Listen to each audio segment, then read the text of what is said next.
Hey everyone, thanks for tuning in again. So I checked the deepest corners of the internet to come up with new topics for videos. And today I found something so strange but yet so fascinating that it sparked my interest.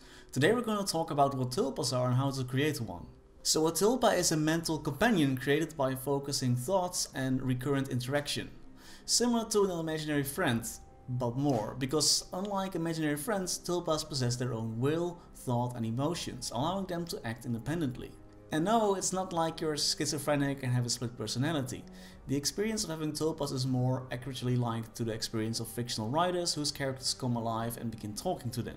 In Buddhism, tulpa is a concept in mythicism of a being or object which is created through the sheer spiritual or mental discipline alone.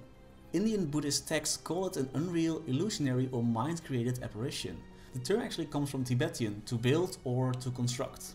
So there is this story about this Belgian French explorer, spiritualist and Buddhist Alexandra David Neal, and she observed these mystical practices in the 20th century in Tibet. She reported that tulpas are magic formations generated by a powerful concentration of thought. She wrote that in the power of producing magic formations, tulpas or less lasting or materialized tulpas does not however belong exclusively to such mystic exalted beings.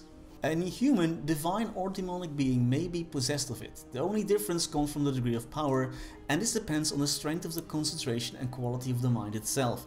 So basically, the more you interact with it, the more you think of your tulpa, the stronger it will become. And eventually the tulpa will have the ability to develop a mind of its own. Once a tulpa is endowed with enough vitality to be capable of playing the part of a real being, it tends to free itself from its maker's control. Tibetan occultists say that this happens nearly mechanically, just as a child whose body is complete and able to live apart leaves the mother's womb. But how exactly do you create a tulpa yourself? Well, I will give you a brief explanation, but there are lots of Wikipedias, there's a Reddit subsection about it that you can check out. But here are 3 easy steps on how to create one. The first one is planning. You just have to find a method to plan out their form and personality by making a web or a flowchart or whatever you want. The second step is to create a workshop, or as they call it, as tulpamentals call it, a wonderland. And a wonderland is nothing more than a room inside your mind. So the best way to do this is just to create a simple room with 4 walls, a floor and a roof, and you can use this as a workshop. So for creating your tulpa, and that you can expand it later by placing more things in this room. And the third way is to create your tulpa the way you imagined it to be. And once you've done that, you have to interact with it, so it will eventually develop a mind of its own. If you're interested in this kind of topics, I definitely recommend you to check out the Wikipedia and the Reddit subsection, because there's a lot of information on tulpas there. And that was our video about tulpas. Thank you very much for watching, I hope you enjoyed, and until next time. I really hope you enjoyed the video. Make sure to leave a like. Any suggestions are always welcome, and a subscribe to my channel would be greatly appreciated.